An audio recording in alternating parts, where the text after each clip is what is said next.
Muli, magandang araw sa lahat. Ito, meron ako ditong gadget na pang-charge ng car battery or motorcycle battery. So, ito ay normally makikita mo sa mga online shopping at kung anong tatak yung minsan na nakasulat, pero generic lang to actually, galing sa China. So, ang description nila rito, no, 12 volt car battery charger. Yan, no? Ewan ko kung totoo yung sinasabi na 80 watts output volt. 80 watts daw ang output at ang voltage ay 13.8 to 15.5 volts. I do not know. Pero ang pinaka-importanting tanong kasi dito, gumagana ba to? Kasi nakakaduda, no? Makikita mo to, napakamura nito eh.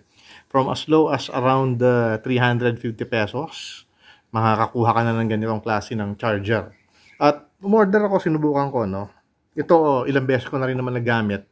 Siguro ito may 1 taon na sa akin. Magaang siya. Yun yung una ko na puna nung dineliver. Parang mas mabigat pa nga minsan yung cellphone eh. Yung mga cellphone na medyo high-end So, ito siya. Ito yung saksakan.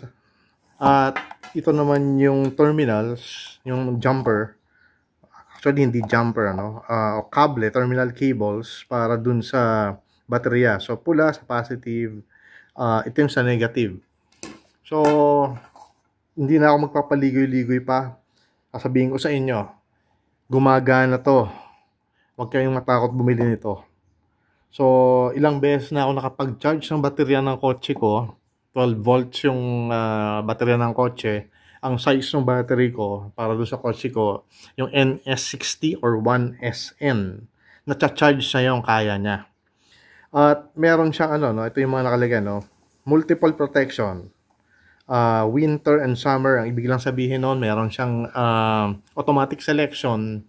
Kung mainit ang panahon, maghihinaan niya yung charging niya kasi baka pumutok yung baterya. Yung winter, pag malamig ang panahon, yung malakas. Dahil nasa Pilipinas tayo, laging nasa summer, mode. At hindi naman nakokontrol yan kasi automatic yan siya ang magde-detect nun sa sa temperature ng environment. So, nakalagay dito, meron siyang pulse repair mode, auto detection, intelligent detection.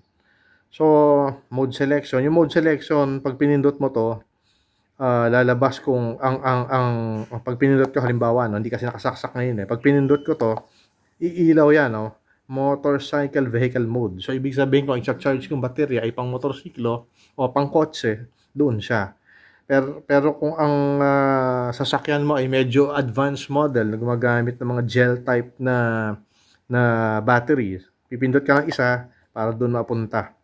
Kung sira na yung battery mo at mahinang kumarga, subukan mo, baka may pag-asa pang gumana. Ayun, yung repair mode. Pero itong repair mode na to,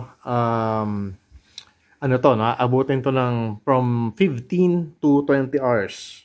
And yes, it can repair your battery, pero kung talagang medyo luma na o sira na, hindi na magagawa ng paraan. Kasi ako meron ako isang battery na gano'n, talagang sira na. Sinubukan ko yung repair mode. Nakapagkarga naman kahit paano. So gumana yung bosina nung sasakyan pero hindi niya kayang mag-crank. Pero yung baterya na yon talagang totally dead So nabuhay niya pero hindi na siya magagamit yung battery na yon para mag-crank ng kotse. So balik tayo dun sa tanong na sulit pang bumili nito. Yes, sulit kasi napakamura, from 350 pesos sa online shopping. Sa mga online shops, makakabili ka na nito. So iba-ibang itsura, iba-ibang model, iba-ibang kulay, pero basically the same. Madali siyang gamitin, huwag kang matakot. Paano ginagamit? Saksak mo to, So, sa car battery terminal mo, hindi mo na kailangan tanggalin yung baterya ng kotse dun sa kotse mo. So, negative, positive, tapos saksak mo. Ganun kadali.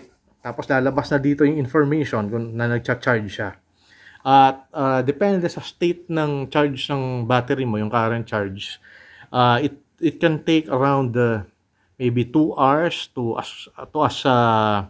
as long as around 8 hours. Depende sa kung gaano ka diskargado yung baterya mo. Pero yun na nga, the most important question is, gumagana ba? Hindi ba ito scam? Hindi ba ito modus? Hindi ka ba maloloko kung bibili ka nito?